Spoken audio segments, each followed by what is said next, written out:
And welcome back to Love Your Food. This week we have these delicious sort of Tex-Mex mushroom flautas for you. Now, these are a vegetarian dish, and we'll get to those in just a minute. First, I'd like to remind everyone that we have an affiliate link with Chef's Temp. If you need a kitchen thermometer or meat probe, please check out the link in the description below, and we'll give you 15% off your order if you use code LOVEYOURFOOD on checkout. We also have a Patreon, I'll link that in the description below, and here's our ingredients. So we have a poblano pepper, an onion, some mushrooms, some pepper jack cheese, some garlic, and some flour tortillas.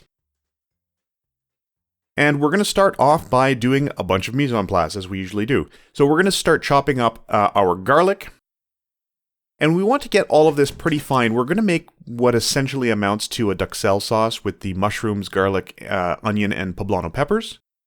So we're going to get the garlic going. We're going to get most of our mushrooms, or at least half of our mushrooms, chopped very finely.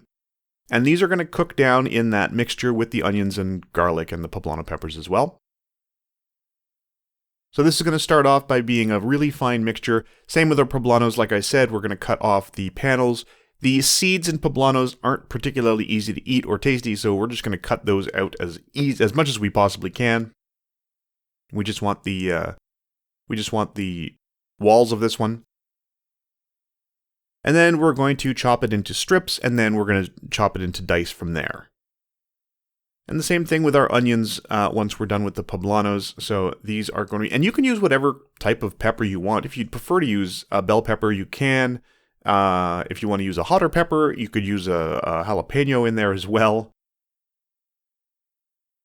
And then we're going to chop our onions again fairly finely. It doesn't have to be perfect. These are going to cook down for quite some time. Now you do want to reserve about half of your mushrooms. You saw them just there. And we're going to use those to cut into a bigger piece later to cook just a little bit at the end, so you have some nice texture of mushrooms in there, along with these ones that are going to cook down a lot. So we're going to start with just the onions and the poblanos. We've got a little bit of mushroom in there. That's not a big deal. And we want to get those sort of coated with the oil. And we're using butter for this. You could also use just neutral oil for this, vegetable oil. And we want to just give these a nice sweat. We want to cook these down quite a lot. We want to cook a lot of the moisture out of them. If you've cooked with onions and mushrooms before, you know that a lot of moisture is going to come out of them. We're going to add a little salt in there, just to encourage that moisture to come out, and we're just going to cook that off. So now the rest of our mushrooms, you can keep the nicer looking ones for this. We're going to cut these in half, and then cut the halves into slices. And this is just going to be a sort of a little bit more texture in the final dish, so we want these to be in bigger pieces. So you can see in here the onions are starting to be a little bit translucent in places, and it still has a long way to go, so we're just going to cook this down. You can still see a fair amount of moisture in the pan. We're just going to cook all of that off. And you just want to make sure that you've got good contact between the veggies and the pan. Now you can see most of that moisture is gone. We're starting to get a little bit of color on the mushrooms, and everything is starting to look pretty cooked down. So we're starting to get into that place where everything's about ready. What we're going to do is move all of that to the other side of the pan, because we do want to cook our sliced mushrooms for a little while. We just don't want to cook them quite as long as those finely chopped ones. So we're just going to put them on one side of the pan and let them get a little bit of color before we mix it in with all of the rest of the filling. So we're going to add a little bit of salt on those as well, and as I said, we're just going to let those get a little bit of color. Again, a little bit of moisture is going to come out of those, and we're just going to let that cook away a little bit while the rest of the filling is cooking happily on the other side of the pan. So you see here, we have cooked away the moisture, and we're starting to get some color on both sides of those mushrooms. And this is about where we want this to be, so at this point we can mix everything together. So we're just going to stir everything together, and this will be the filling for our flautas. Now we're also going to be adding some grated cheese to that, so we're going to take our pepper jack cheese, and we're going to grate that so that sort of holds everything together. And now we can start assembling. So we've got our flour tortillas out. We're going to put some of the cheese in the bottom, and you can use whatever cheese you prefer. If you want to use something a little more authentic, if you can get your hands on Chihuahua, or you can get your hands on something like that, then go ahead. That would be great.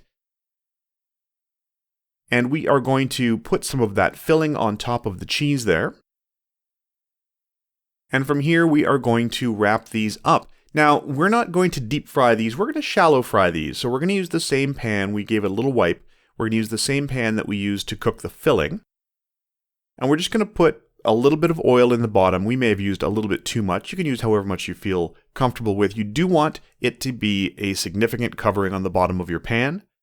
And it can help to sort of hold everything together with a toothpick.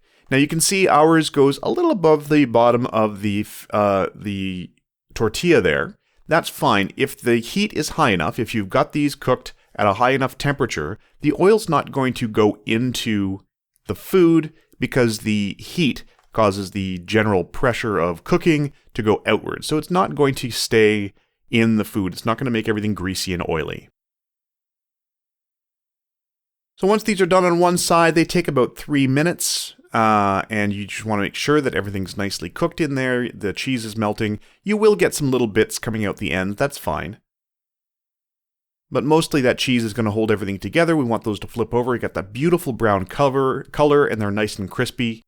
And then once they're done on the other side, we're going to take those out. You also always want to make sure you know which side the toothpick or skewer is pointing on so that you're not stabbing each other with them. And we're going to take those off and let them drain on a paper towel for a little while.